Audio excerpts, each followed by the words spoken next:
yesterday I produced a video concerning about the value of civil engineering. The civil engineering, the way it started with the creator, he himself, the chief of engineers, who's the Lord, the creator of the universe, Earth, how he created everything and he brought everything to human comfort. The way he arranged the entire, arranged the planets, arranged the earth in their positions. So for us, as part of his creations, as a human, we have been endowed with wisdom to knowledge to come out with, to make ourselves comfort and to arrange everything in the right position for the conformity of humanity and to make humanity to be comfortable.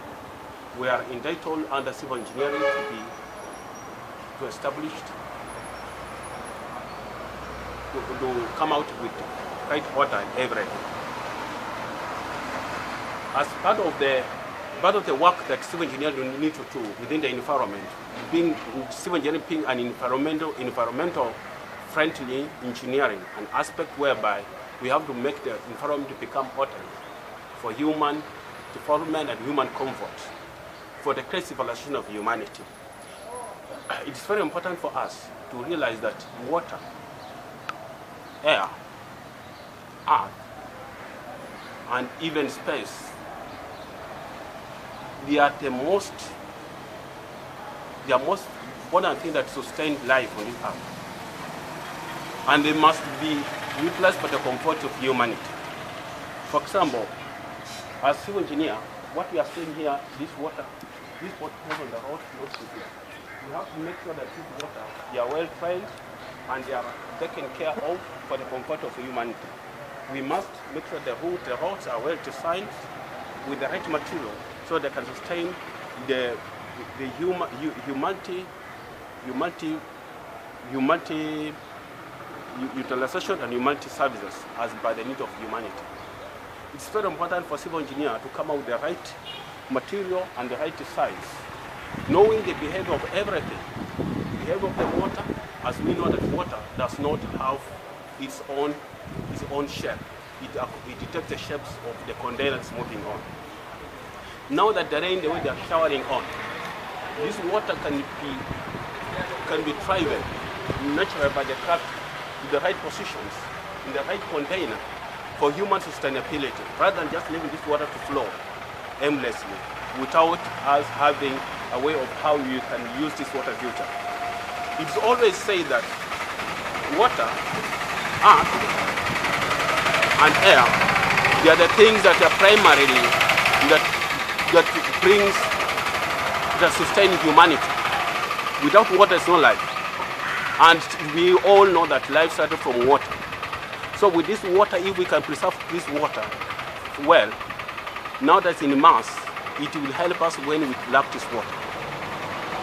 However, it all have been known in life that when you see something in mass, it means somewhere within the life in future we are going to lack. Now it is raining in mass. Let us be aware that it's going to come a time where we are going to lack this water. We are going to have a scorching sun, where a drop of water will not be easily be available. Now that we have this water, it's very important for us as a humanity to preserve this water with underground man-made covers, underground reservoirs.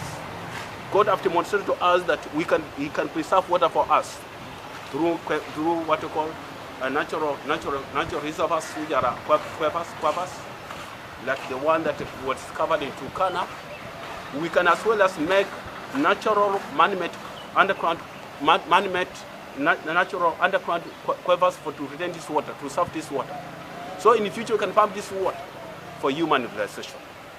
Rather than excavating boreholes aimlessly, puncturing the earth crust aimlessly without proper environmental assessment, impact assessment reports, we can utilize rainwater by preserving to underground reservoirs, so that when we lack this water, we can pump it up. And as civil engineers, we also have to know, to understand how this water behaves. Water is so friendly. Water is harmless. It's only come to harm you when its roots its roots or its way, its canal or its train line, it have been interfered with. Water normally flow in a straight line. What makes water to curve is because of the obstruction ahead of them. As the water moves straight, it's being obstructed, so it curves. When it curves, it meanders. It hits another barrier, and then it curves. Doing that, hitting and coming back, that makes what called a meander. But water moves straight line. So the problem of water is just because as human beings, we have tried to misuse the natural way of design the Lord, the way God designed the nature design itself. The way nature design itself, we can utilize the way things were designed. I believe if we can preserve forest, if we can plant trees, if we can preserve the riparians where the water is, where the water causeways, we plant trees, this problem of water moving aimlessly to our residents, to human occupation land, it will not be there. If we can make the ground be a bit perforated, whereby water can seep through to the underground vertical train, we should not have that problem.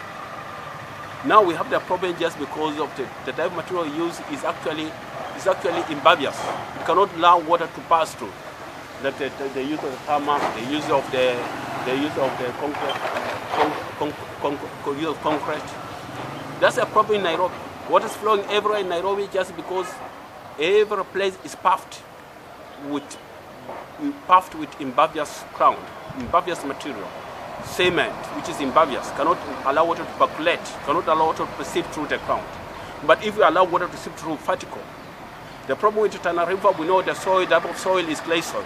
That makes the soil water not percolate through the ground. But if we can improve that type of soil, we can have some spots, some point we have the soil like sand, where we can have vertical train, the water can start seeping through the ground. That's the problem. We civil engineering, we are here to make the environment between